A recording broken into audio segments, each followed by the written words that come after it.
খলিফাতুল মুসলিমিন ওমর ইবনুল খাত্তাব রাদিয়াল্লাহু তাআলা আনহু ডাক দিয়ে বললেন, সাইদ রে, 3 নম্বর অভিযোগের তো সমাধান পাইলাম। 4 নম্বর অভিযোগ হলো প্রায় অফিসের মধ্যে বেহুশ হয়ে পড়ে থাকো রে সাইদ। বেহুশ হয়ে পড়ে থাকো, তার কারণটা কি রে সাইদ? সাইদ রাদিয়াল্লাহু তাআলা আনহু ডাক দিয়ে বলেন, খলিফাতুল মুসলিমিন, বেহুশ হয়ে পড়ে থাকি এর কারণ হলো আমি যেই কারণে বেহুশ হয়ে পড়ে থাকি, আপনি যদি এই ঘটনা শুনতেন কিংবা আপনি যদি এই ঘটনা স্বচক্ষে দেখতেন খলিফাতুল মুসলিমিন, আমি তো বেহুশ হয়ে পড়ে থাকি আর আপনি এমন ভাবে পড়ে থাকতেন 2-3 দিন বেহুশ হয়ে থেকে যেতেন, জাগনা পেতেন না। সাইদ রে, কি সেই কারণ? একটু কারণটা আমাকে বলো। খলিফাতুল মুসলিমিন, আমি যখন মুসলমান হই নাই, আমি যখন মুসলমান হইনি, কাফেরদের দলের মধ্যে কাজ করতেছিলাম। আমার একজন ভাই ছিল খব্বাব রাদিয়াল্লাহু তাআলা আনহু, সে কালিমা পড়ে মুসলমান হয়েছিল।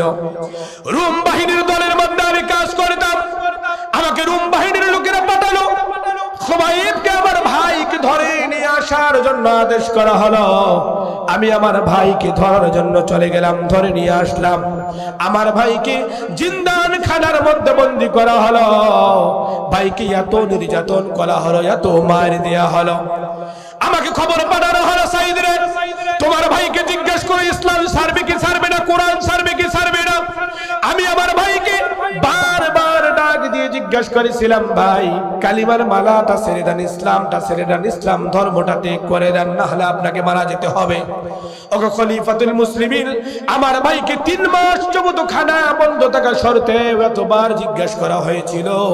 আমার ভাই জীবন দিতে রাজি হয়েছিল, তবু কোরআনের মালা কালিমার মালা ছাড়তে রাজি হয় নাই। আল্লাহু আকবার। এক পর্যায়ে আদেশ করা হলো, তোমার ভাইকেও খবর দিয়ে দাও। কি খবর দিয়ে দেব? তোমার ভাইয়ের কানের মধ্যে বলে দাও, তোমার ভাই গান বেঁচে রাখা যাবে না, তোমার ভাইয়ের গলার মধ্যে ফাঁসি দিয়ে জিন্দান খানার মধ্যে দাফন করে দেয়া হবে। ওগো খলিফাতুল মুসলিমিন, আমার ভাইয়ের কাছে যখন এই খবর আমি নিয়ে গেলাম, ভাই কালিমার মালা ছাড়ো নয়তো বা তোমাকে মরতে হবে। আমার ভাই হাসি মুখে কালিমার মালা ছাড়তে রাজি হলেন না, শুলির মধ্যে চলে গলায় ফাঁসি দিয়ে মারতে রাজি হয়েছিলেন। আমার ভাইকে প্রস্তাব করা হলো, শেষ ইচ্ছা কি তোমার, তুমি বলো। আমার ভাই দুনিয়ার কোনো শর্ত চালো না। আমার ভাই আমাকে ডাক দিয়ে বলল, শেষ ইচ্ছা যদি পূরণ করতে চাও তাহলে তোমরা আমাকে একটু লোডার মধ্যে পানি দাও, বদনার মধ্যে পানি দিয়ে দাও। আমি 2 রাকাত সালাত পড়ে আল্লাহর কাছে একটু দোয়া করতে চাই, এ ছাড়া আর আমার কোনো শেষ ইচ্ছা নাই। নামাজ শেষ হয়ে গেল। হযরত খাব্বাব রাদিয়াল্লাহু তাআলা আনহু নামাজ যখন শেষ হয়ে গেল, ফাঁসির কাষ্ঠের কথাটা আবার শেষ করে তিনি দাঁড়ায় গেলেন।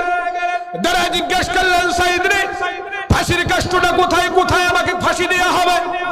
আমার ভাইকে যখন দেখিয়ে দেওয়া হলো, অমুক জায়গার মধ্যে তোমাকে ফাঁসি দেওয়া হবে। আমার ভাইকে কোনো ধরা লাগলো না, কোনো কথা বলা লাগলো না। আমার ভাই নামাজ শেষ করে একাকী হেঁটে হেঁটে ফাটির কাষ্ঠের মধ্যে যেতে রাজি হলেন, তবু কালিমার মালা ছাড়তে রাজি হন নাই। আল্লাহু আকবার। খলিফাতুল মুসলিমিন, আমার ভাই যখন ফাঁসির কাষ্ঠের মধ্যে যাওয়া শুরু করে দিয়েছিলেন, আমার ভাইকে পেছন দিক থেকে রোম বাহিনীর লোকগুলো গিয়ে ডান হাতটার মধ্যে একটা চোট মারলেন, কোপ মারলেন, ডান হাতটা জমিনের মধ্যে পড়ে গেল। আমার ভাইয়ের ডান হাতটা যখন জমিনের মধ্যে পড়ে গেল, আমি দেখলাম আমার ভাই মুস্কি একটা হাসি মারলো। আমি আমার ভাইকে ডাক দিয়ে জিজ্ঞেস করলাম, ভাই ডান হাত তো আপনার হাতের মধ্যে নাই, ডান হাতটা তো জমিনের মধ্যে পড়ে গিয়েছে, এরপরও আপনি হাসতেছেন, আপনার কি ব্যথা হয় না?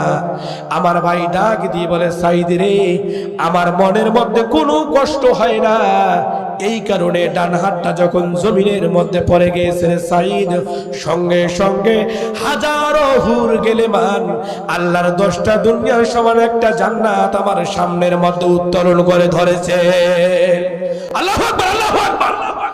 হযরত সাইদ বিন আবির বলেন, খলিফাতুল মুসলিমিন, এবার আমার ভাই যখন আরেকটু সামনের মধ্যে যাইতেছিলেন, রোম বাহিনীর লোকগুলো বাম হাতটার মধ্যে কোপ দিয়ে দিল।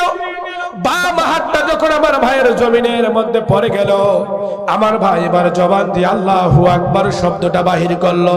আমি আমার ভাইকে আবার জিজ্ঞেস করলাম, ভাই ডান হাত জমিনের মধ্যে, বাম হাত জমিনের মধ্যে পড়ে গিয়েছে, আপনার কি কোনো ব্যথা হয় না?